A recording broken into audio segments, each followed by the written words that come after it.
Dicaire, Superwoman from Flint. Let's get inside the ring with Ray Flores. And now, ladies and gentlemen, from the Dort Financial Center here in Flint, Michigan, it is now time for our main event of the evening. 10 rounds for the unified WBC, WBA, IBF, and WBO Super Welterweight Championship of the World. Brought to you by Salida Promotions in association with Group Yvonne Michelle.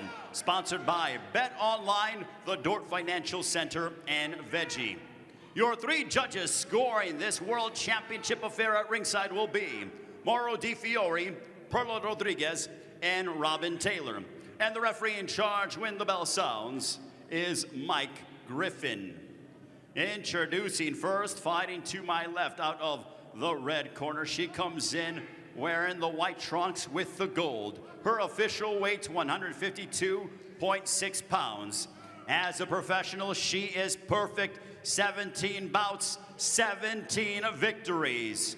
Joining us from Saint Eustache, Quebec, Canada. She is the reigning and defending IBF Super Welterweight Champion of the World. Ladies and gentlemen, Madame et Monsieur, please welcome Marie-Eve Dicaire. And across the ring, her opponent fighting out of the blue corner. She comes in adorned in the purple and gold, weighing in officially at 153.6 pounds. As a professional, she too is undefeated. 10 wins, 2 of those coming by way of knockout. This two-time Olympic gold medalist joins us and represents Flint, Michigan. She is the former super middleweight, former undisputed middleweight champion of the world. And she is the reigning and defending WBC and WBO Super Welterweight Champion of the world. Tonight, she looks to make history by becoming the first fighter to become an undisputed champion in 2 divisions. Ladies and gentlemen, please welcome Claressa T-Rex Shields. Your referee in charge here to give instructions is Mike Griffin. Okay, ladies, I gave you my instructions in the dressing room. Obey my commands. Protect yourselves at all times. Touch gloves now. You're boxing the bell. God bless you both.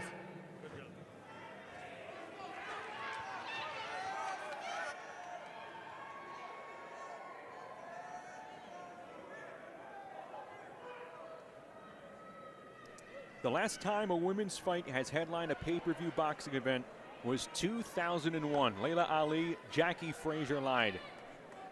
It's rained a couple of times. Claressa Shields, Marie-Eve Dicaire picking up the legacy here in Flint for all the hardware at 154 pounds. In a historical moment where a young lady has decided to take her destiny in her own hands. It's Shields Dicaire. Let's do it from Flint. The main event here on pay-per-view. Claressa Shields in the purple and gold trunks. Dicaire in the white and gold. And this is just the second southpaw that Claressa Shields has faced in her career, the first since Sydney LeBlanc in her 3rd pro fight.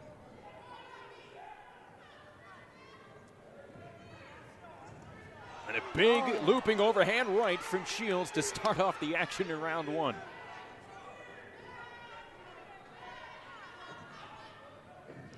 One of the things that Marie-Eve said was how loose she was walking into this fight, because she has absolutely nothing to lose. She's had belts, she's had world championships. At this point in time, she understands the risk, and compared to what she's gonna get, recognition, respect, it's a win-win situation for her. Big snap counter from Shields, who said that last performance against Ivana Habazin was the sharpest she felt in her career, and she rattles Dicaire just a bit with 2 hands as she stumbles back on her heels. Everything from the edge of the ropes to the middle of the ring now here. And Dicaire taking a lot of pride on her movement inside the ring. She eats a right hand from Shields.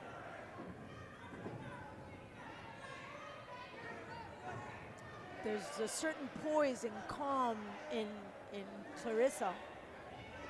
She's not letting the nervousness that Dicaire is showing in the ring to get to her. She's in the middle of the ring, just waiting. A big wide right hand, and we have heard Claressa Shields say, "Hey, I want to pull an Ann Wolf here on this event in the first round." She's usually in the habit of the first round, get to know you round for Claressa Shields for sure. As she came out as a very strong aggressor in that opening 2 minutes. It's a calm aggression. As you can see, she was not really looking for Dicaire until she actually had her within her range. So she's being she's conserving energy. She's not just throwing punches. She understands that this could be a long haul. Marieve Dicaire, 34 years of age, and she picked up a unanimous decision victory in November of 2019 against Oglady Suarez. Ranked welterweight out of Venezuela, lost just 1 round across the judges' scorecards in that matchup. But right before then, June of 2019, outboxed a then 42-year-old Maria Lindberg of Sweden. Again, massive step up in competition for Marieve Dicaire despite a 17-0 perfect ledger in her pro career. As round 2 begins here in Superwoman, and unloading the fists is Shields. You can see the razor focus on Claressa Shields' face. She has that jab right in front of her. You see, it's a very short jab, just short enough and fast enough. Dicaire trying to find an opening without getting smacked on a counter here. What do you think of the jumpiness and how she's moving around? It can be a combination of nervousness and the fact that she just wants to stay nimble on her toes. Remember, at this point in time, because she is a southpaw, there's a danger that Claressa could step on her foot and then avoid her mobility, and it's exactly what happened to Minnick. Yeah. And that comes from martial arts as well. Always on your toes. And Marieve Dicaire, a decorated black belt in karate, started karate at age 6. Became a black belt at 11, a 5th-degree black belt here, and she realized karate was not an Olympic sport, so it was either taekwondo or boxing. She said, "Okay, I'll give boxing a try. Yeah, see what this is all about." Let's see where this takes me. It's taking her to this unification fight against the self-proclaimed quote. Look at Claressa's footwork, just in perfect. That left leg is always on the outside. Perfectly placed against the southpaw. Always on the outside of Marieve's guard. Marieve coming inside there, and she's met by a counter from Shields and another smothering left hand from Claressa Shields.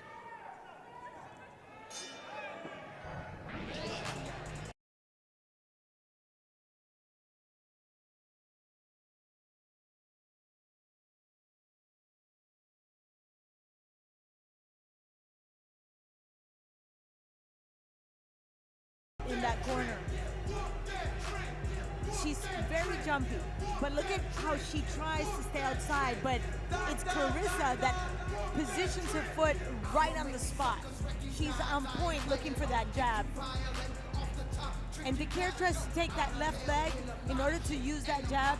It just doesn't, it's not opening her space. For only having one pro fight against a southpaw, coming a few years ago at that, her 3rd pro fight against Sydney LeBlanc, just the intuitiveness of keeping that lead leg on the outside. Yeah, you train it, and of course her trainer, John David Johnson, a southpaw. She says he's the toughest southpaw that she's ever faced, but she has that instinction to just know where to place it despite such limited experience against southpaws inside the ring. Flying hours, Justin. That's flying hours. That means she's exercised, she's used it, she's actually sparred on it.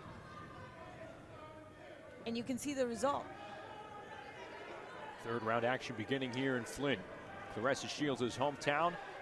375 fans in attendance in limited capacity here at the Dordt Federal Union Financial Center. And here comes Claressa Shields teeing off on Dicaire, backing her up. Wide rights from Shields.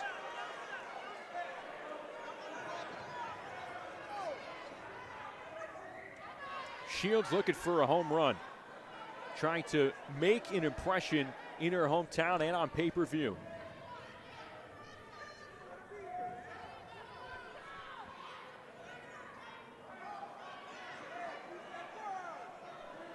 Mariev Dicaire, and Shields' eyes throwing an elbow there. Michael Griffin warning Dicaire. She gets met there by a vicious right cross from Shields. That's her boxing acumen. You give her space, she's going to capitalize it. And that's exactly what she's doing right now. And Dicaire didn't make the same mistake twice.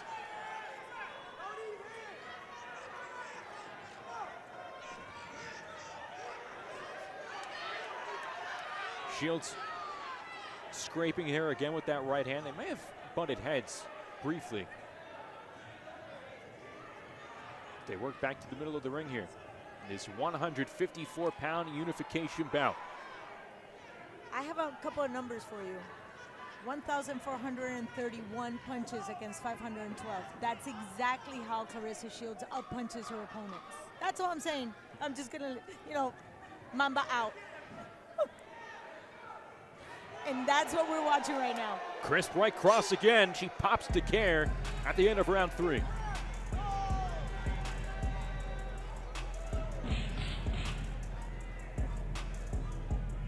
One of the things that I was looking for in Claressa tonight was the leader mentality resulting and reflecting in that ring with ring red.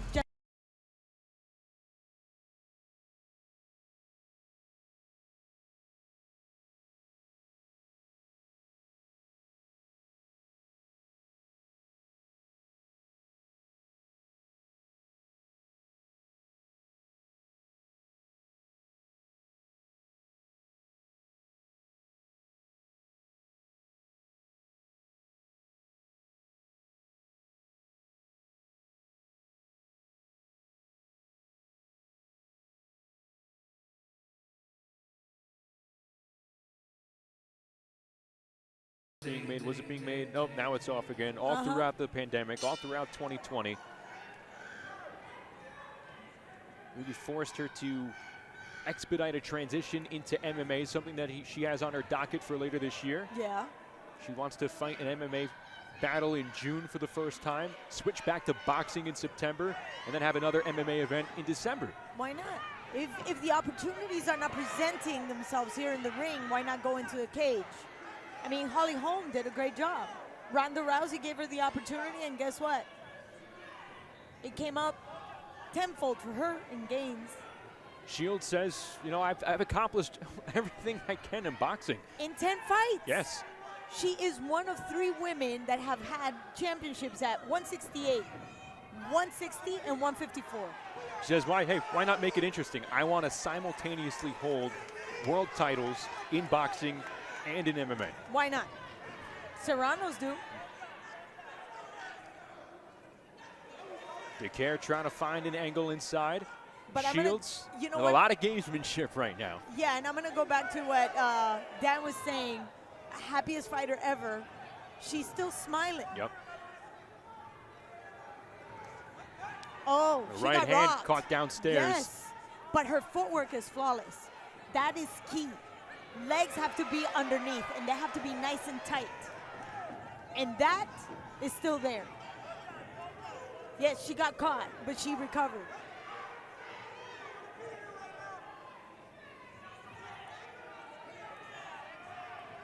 Outside from that instance in round 3, Dicaire hasn't waded too much as far as in the deep, muddy water. She's been able to high-step her way out of damaging situations, for the most part. Yeah, because she realized that if she gives Claressa any time, she'll pay. Oh. And there we have a little showmanship from Dicaire. We have not seen that at all this entire week, the entire lead up to the fight. But it's triggered in round 4. Yes, yes, but she did say that. Do not take my happiness for weakness. Once I walk into the ring, it's a completely different ballgame.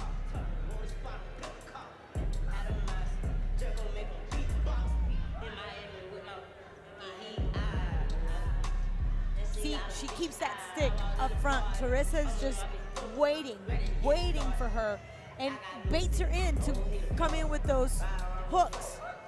That left hook is coming with all kinds of bad intentions, and I'm waiting for that left hook to connect and see how Marie-Ève is going to take it. Shields landed a fight high 13 punches in round number 3, according to CompuBox. In round number 4, more of a chess match between the two as far as punches landing, but some juice heading into round 5 for sure.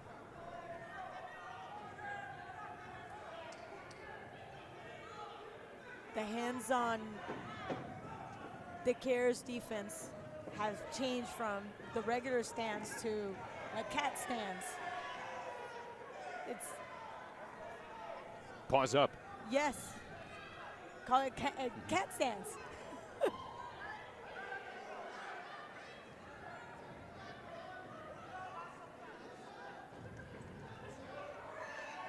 Close to a headbutt there, nothing happening.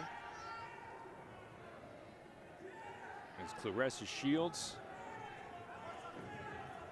tries to navigate through her second southpaw opponent in her pro career. Dangerous footing there from Dicaire, and she's able to get out of it. Yeah, but great footing from Claressa. Shortening the distance from the outside just to bring in those short punches. Both fighters here in round 5 waiting for a mistake from their opponent.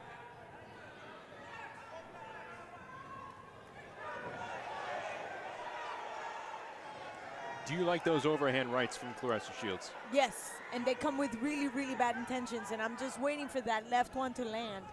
And I want to see how Dicaire handles that, because that's why she's shortening the distance with her right leg in the outside just to set up for that left.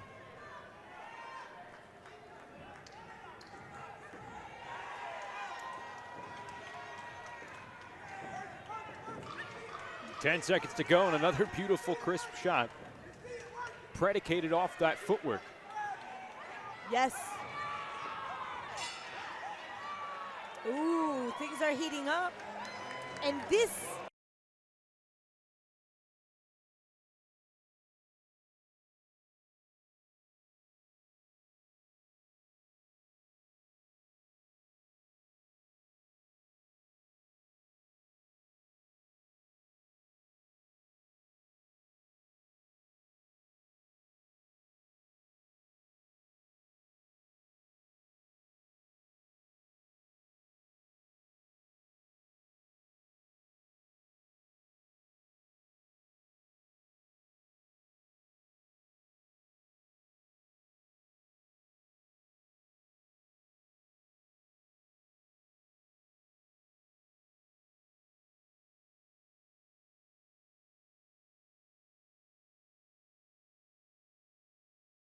Go for round number 6 here in Flint.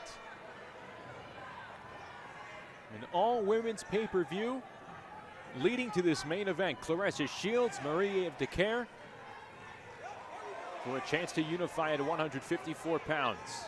And for Claressa Shields to be undisputed for a second time. Let's take a look at some of the CompuBox stats here in round number 6. Dicaire landing just 17 total punches in the fight. and now her jab does not exist. Once she changed that defense stance to pause up, that's very difficult to throw a jab that's going to set up anything. And now Claressa is literally walking her down. A big shot from the left hand by Shields. And that I'm waiting for that one. I'm calling it right now.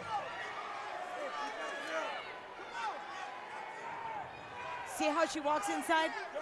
And she's just going to use that left like it's going to go out of style. A minute to go here in round 6. This is the first long stretch where you could potentially sense that Dicaire could be in trouble here.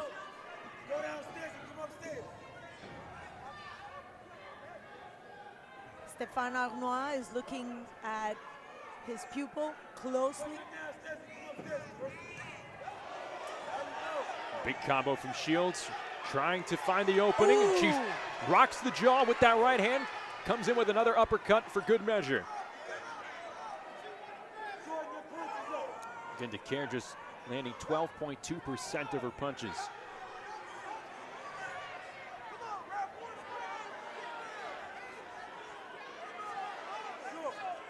This is Dicaire's first match against an undefeated opponent. Underdog for the first time in her career. She relished the opportunity, but Claressa Shields adding the mustard through 6 rounds with some effective punching against the Canadian. I like the composure. The footwork is flawless. There was a little bit of a step in right there. But that right, you said it, it's going so quick. I don't think Dicaire can actually see it. That's 3 punches in a row. Biggest takeaway so far is that Claressa Shields has elevated that razor sharpness to her punches. I agree. And that comes with the focus, the maturity, and obviously you were to think that it's only on the 10 fights that she's had as a pro, but let's add the amateur acumen that she brings into the ring as a pro.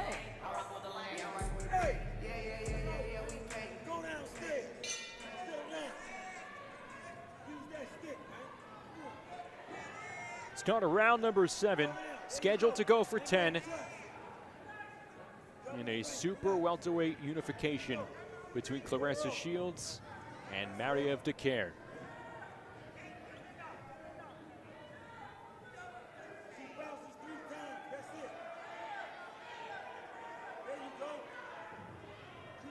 That bouncing, I thought by now she would settle down.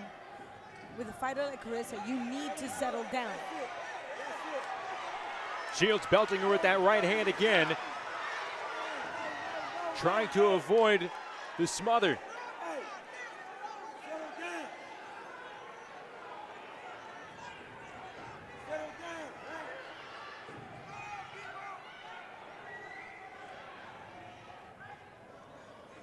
That's one of the things that I really enjoyed about Marlene Esparza. She brought the tempo down, and then she brought it up. She intensified the bout when she needed to. And Dicaire hasn't been able to slow Claressa down. She hasn't been able to even adjust her distance.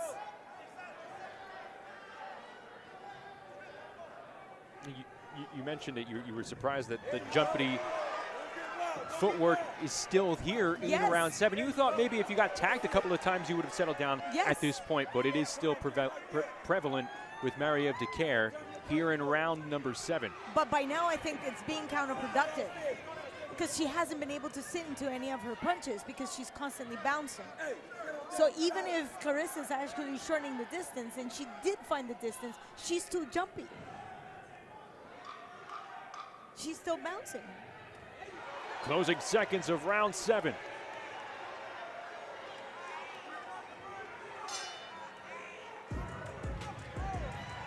So there's times when you need to be dancing around. But once you go into the distance, you need to be able to settle down and be able to connect. You can't connect and bounce at the same time. But the game plan has to change starting right now. Oh, it should have started a couple of rounds ago. She's already playing catch-up. And by now, mathematically speaking, it'll be too deep of a hole for her to climb out of, for sure. But it'll be a good barometer for the rest of the way. And if this continues, you could walk out of here saying, hey, Marie-Eve Dicaire maybe not giving herself a chance on this night. No, but I want to think that there's a sense of urgency, there's a sense of nervousness, there's a lot at play for Claressa, and she mentioned it, that she was just enjoying this opportunity. She's a happy fighter, even though she just munched a nice jab right there. Claressa Shields has said in the past, you know, some of the things like she would want to try and improve upon. Again, just 25 years of old, not rush as much. Not rush as much, and we've seen her at times getting excited, but she's not losing control in any sense of the word. We can see a difference between the Shields that faced Hammer and the Shields that faced Habazin and the Shields we see today. Which is impressive because I feel like each time you've seen Claressa Shields now, since getting knocked down by Hannah Gabriels, she has brought it to another level with each battle. She's continued that, even with the 14-month layoff. Yes. And that's a shout out to the type of dedication and commitment that she has, because she never stopped working out.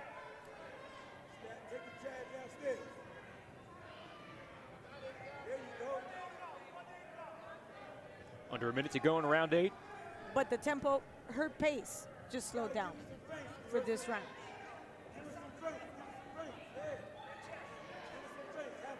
I mean, she really doesn't need to expose herself now.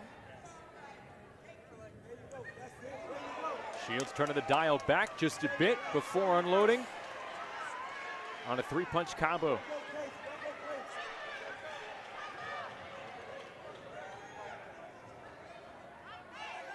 When she's in range, for sure a flurry's coming in.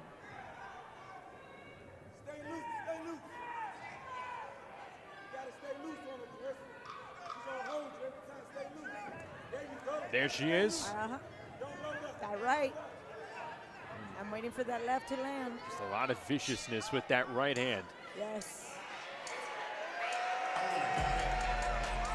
This is a really good fight. People are enjoying it. They're really soaking up this opportunity of two very good prize fighters.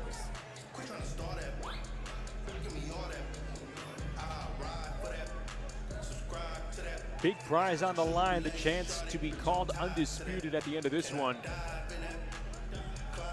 The pace dictated throughout the last 8 rounds here from Claressa Shields. So when Claressa just walks enough into that range, she throws so many punches, and Mariev can only just sit and eat them and maybe counterpunch with one.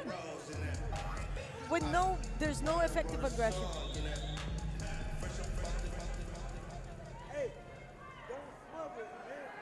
Now 8 rounds in the books on your scorecard. That we do value here. I mean, it's on beautiful stationery here, Claudia.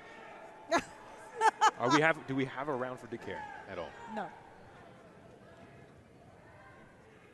Round number 9 underway. And unfortunately, at this point in time, you know, the system doesn't allow to express what really happens in the ring. I got to give credit to all those things that Dicaire brings to the table, which is always engaging, always she's game, she's willing to just walk into Claressa's space. But she's just not effective enough, and I start with the footwork. Another big right cross from Claressa Shields. You see Dicaire venturing into that space that you're talking about, and she's bounced immediately out. So you're supposed to be light enough that you can walk in and walk out, but not so light that you cannot just pivot in order to plant and sit in your punch. I mean, it's so easy to be said, you know. We can talk about it till we're blue in the face. Go do it. Especially when it's Claressa's punishment coming at you. Good movement, good punch placement from Shields again. Making an impact. Right hand hook. There you go.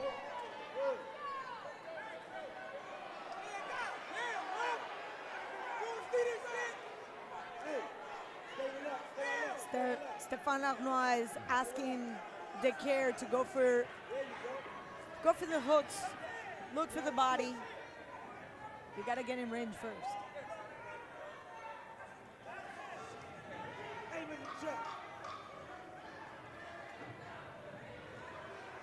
Shields turning up the dial in these last few seconds of Yes. round 9. She sold this round, definitely. Started slow and then tighten it up, closing those last 10 seconds. Yeah, you might have thought, Dicaire put forward maybe her best round, I agree. but I still think it was dictated by Shields' pace. I agree with that too. And we can see it now in the replay. See, she's baiting her in, and then it's Claressa, the one that starts the action. I didn't see the elbow. Did you see the elbow? I did, yes. But this is the second time happening in the same corner.